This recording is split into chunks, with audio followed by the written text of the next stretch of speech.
Hey guys, welcome back to another episode of Beyond the Sanctum. My name is Jesse, and you know who I am. And if you don't know who I am because of the awesome clickbait title or popped up in YouTube trending, my name's Jesse, and I'm the writer, director, and narrator for the Lost Codex YouTube channel, podcast, all this sort of stuff. We are back with a little bit of an analysis talk video going on. From what I know, that's the sound of Cultiris in the background, by the way. From what I know, there is a new cinematic with 8.1.5. I know nothing about it. I'm going to record it live in game, and we'll go from there. And then I'll come back and offer my thoughts. You know the drill. So let's hop right into the game. I've handed in the quest very quickly here, and Valera has dropped down from the heavens somewhere up there, and Jaina does not trust her one bit. The dialogue basically has Valera asking Jaina to meet her off the coast of Theramore, and Jaina gets really upset. She says, "Let's hear this message. Bane Bloodhoof seeks to right a wrong done to your family. He asks that you meet with you in secret off the coast of Theramore." Jaina gets really upset about this, rightfully so, because Valera, a blood elf, Jaina doesn't know about Valera's relationship with Varian, you know, how they were gladiator buddies and all that stuff. Even though Jaina was really close to Varian, I guess Varian didn't explain that. There have been instances in the past, now that I think about it, Jaina and Valera have been seen together on screen, or they should have been at least, but maybe she's been a lot more secretive than we have been led to believe. For those of you who don't know, Valera was Varian's gladiator buddy, and even though she's a blood elf, she's 100% committed to the Rin family. Not to the Alliance, to the Rin family. Jaina gets upset and says, "After all that the Horde has done, you have the audacity to," because, you know, Theramore, and before you say, that was Garrosh who did that. That wasn't just Garrosh. Bane was there, Vol'jin was there, the Horde was there. To which Valera responds, "The Banshee Queen has eyes everywhere. Theramore is one of the few places she is not watching." Matthias Shaw interjects, says, "Lady Jaina, Valera was one of King Varian's closest friends. She says Bane seeks this meeting in defiance of Sylvanas, then I believe her. You may not trust me, Lord Admiral, but King Anduin will vouch for both me and the chieftain." To which then the quest text says, "While I trust Valera believes she's not leading us into a trap, I do not trust that this isn't Horde manipulation. I want you to come with me. I will meet with Bane, but I will not do so alone." One sec. Alright, so. What needs done? Sits out for the coast of Theramore. Let's go. Sleep with one eye open. Oh. Viewing the destruction of Theramore. X. Of course, everyone's here. I do enjoy when Blizzard fades out other players. I do enjoy when they give us that kind of exclusive experience where they will fade out all the other players and it's just you and the hero character like Jaina or whoever. Because it does kind of take away from everyone being here. And I get they're all here, but like, they're not all here, right? The way forward will not. Jaina's gaze remains on the ruins of Theramore as you approach her. So much was lost here. I wonder if that includes me. Not for the first time. I question if I'm becoming my father. Lady Jaina, there's a Horde ship approaching. Let's go. We all have our ghosts.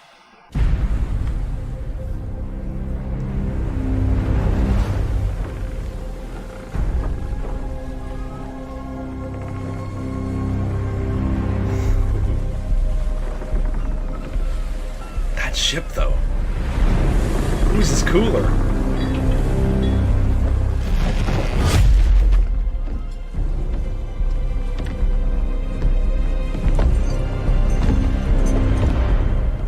Lady Jaina, long has it been since we spoke peacefully in Theramore. Theramore is gone. You did not ask me here to reminisce. No, I have come to return one who was lost.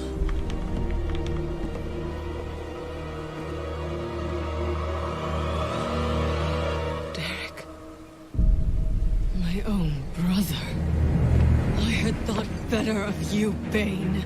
So tell me, is he the Banshee's puppet? Crammed full of blight? Is he the bomb this time? Yes. That was the plan. Bane took me from Sylvanas before I was twisted to her will. I'm still your brother, Jaina. For as long as stars do shine. Oh, the song. Why? The Horde has a sickness in it. We wage war while the Earth Mother dies. We have forgotten what truly matters, and my heart can bear it no longer. Sylvanas will kill you for this. And she may not stop with you. No life is worth living if we cannot be true to our nature. I return home to take what solace I can in my family. I hope you take solace in yours. Bane! Thank you.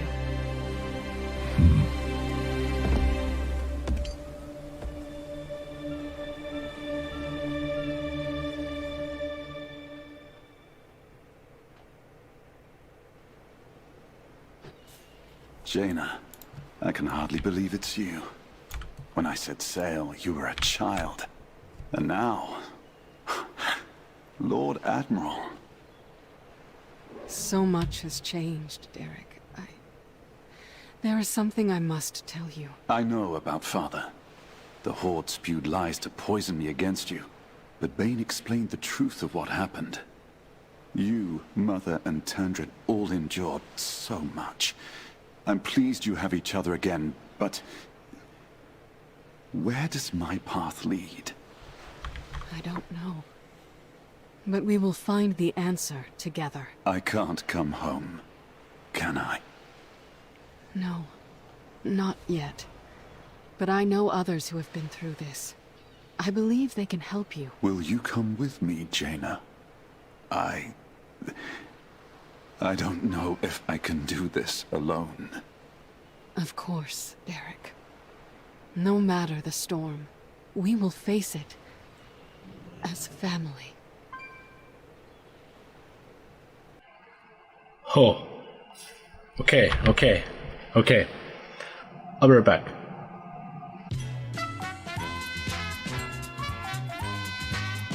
Alright guys, I'm back, and there is a lot to talk about. By the time you guys watch this analysis, it's probably going to be Wednesday. Recorded all of this on Tuesday, did my notes. So if there's something I missed or a later revelation that comes out, it's going to be a little bit too late to add that in. But with a bunch of projects going on, sorry for the little bit of a delay here. But we're going to dive right in. So after watching that cinematic, which you guys just saw me watch, I went and I played the Horde storyline. It was a little bit complicated to find because there's some bugs on the game right now where it doesn't immediately pop up, and it was awful. I had a hard time finding it, but I found it, and I did the Bane side, and I just needed a little bit of context. And I found, so for those of you who don't know, spoilers, Bane and Zelling and the player meet in Tiergard Sound, and they board one of Sylvanas' ships, the big, huge, epic ship that you see in the cinematic. You actually get to go on that. It's the same one that Sylvanas takes Ashvane away on in the previous war campaign. And you board the Swift Vengeance is the name of the ship. And Bane tells you that these crew members are fanatically loyal. They're gonna not take too kindly no matter who you are, even if you are a Forsaken player. And this comes into play, again, with the, getting to choose which side you're on. And I don't know if it's possible to skip this quest. I have no idea. Maybe you do have an option to go right to Nathanos. I didn't. I went and talked to Bane. I'm not sure if there is, kind of like the Sarfang quest, where you get to choose either or. Either way, you and Zelling, you and Bane grapple hook onto the ship. He kicks down the door, start killing the crew. Funny enough, the Forsaken crew actually surrender. At low health, they say, no prisoners worth this, take him. By the way, you're on the ship to get Derek, who's in a cage. The Dark Rangers, however, do not surrender. They die. They die cursing your name. Sylvanas will find you. You will pay for this traitor. Blah blah blah. And those words aren't wrong. They're what we're doing. Dead true definition of a traitor at this point. For the greater good. So you go. You find out that the lock is a little bit more complicated. Sylvanas didn't trust one person to hold the key. So she made 3 keys. So you have to go find the navigator, the captain, and an apothecary. You kick down their door, ruin their party, kill them. Then Zelling guides the ship to Theramore, and once you end that quest in this cinematic place. So we'll dive just right into it, and there is so much here. As a Sylvanas fan, as a Bane fan, there's going to be a lot of Bane fans having their "I told you so" moment finally coming true here. A lot of people were upset. We'll get to that. So we start off here with Jaina's dad's. Is that Jaina's dad's boat? I think it's Jaina's dad's boat. That's sarcasm. That is definitely Jaina's dad's boat with the ghosts of Theramore in the background, which is very fitting considering how we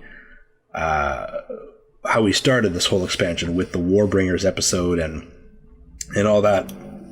How she raises her dad's boat out of the water, and it's a very haunting scene seeing this ship here.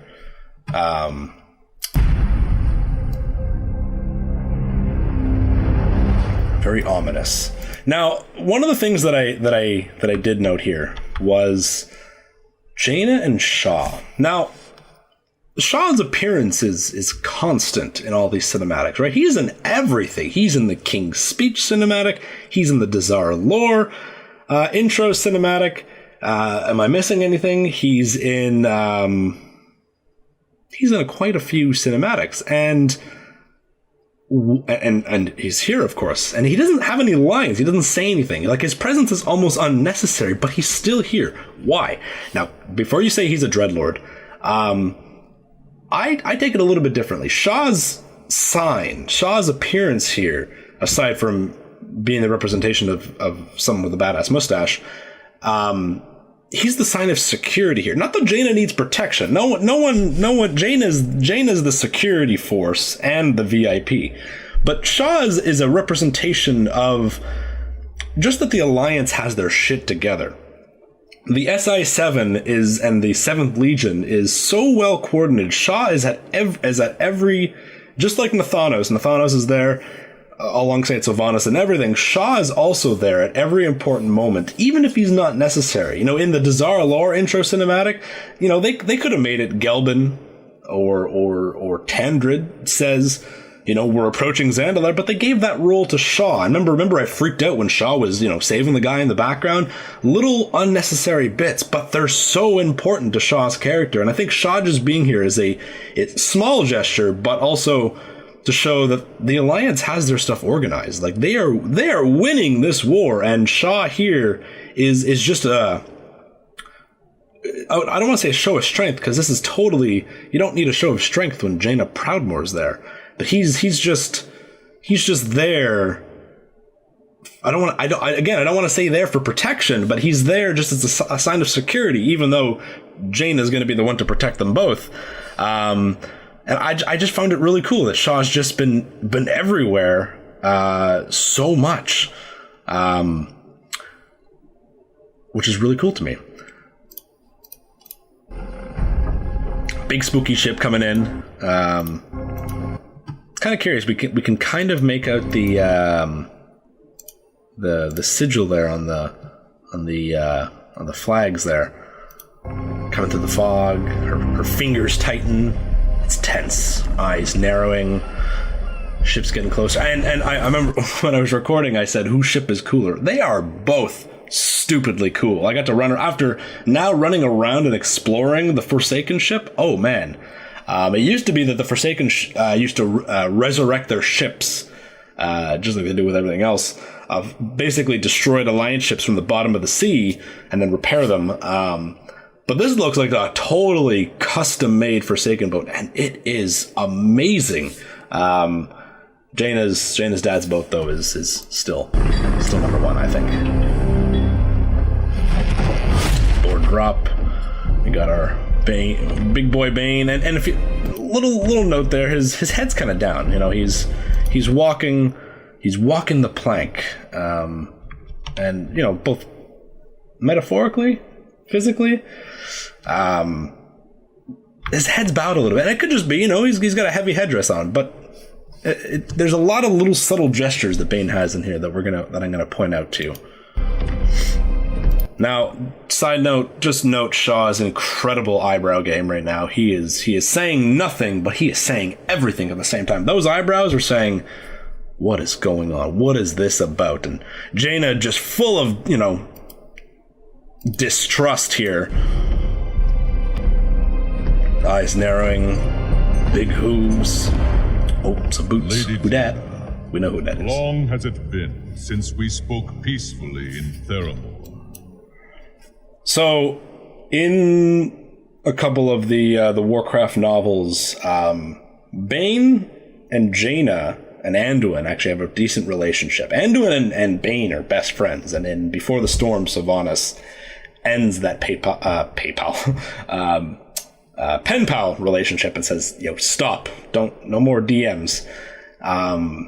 And at one point in time, Bane actually goes to Theramore, and the reason why Jaina knew about the Theramore bombing is because Bane sends a warning to her. Bane basically says the Horde is on the march. Bane couldn't go himself because Bane was actually present at the attack on Theramore. Bane was inside Theramore, crushing Theramore guards left, right, and center with his mace. Vol'jin was there too. It wasn't just Garrosh's attack. They were there. Not that Bane was eagerly killing Jaina's guards, but they were still present. But there was a point in time when Bane was ousted from Thunderbluff after Magatha took over, and he was actually in Theramore at one point, and they spoke on good terms. And as a sign of thanks, Bane is the one who sent the warning much later on when the Theramore attack happened. So it's a nice little throwback to that. We never saw that in game, but it's still cool that was kind of mentioned in the cinematic, and Jaina's having none of it. Theramore is gone. You did not ask me here to reminisce. Shut up, Bane. That's what she said. Don't bring that up. Of all times to bring that up.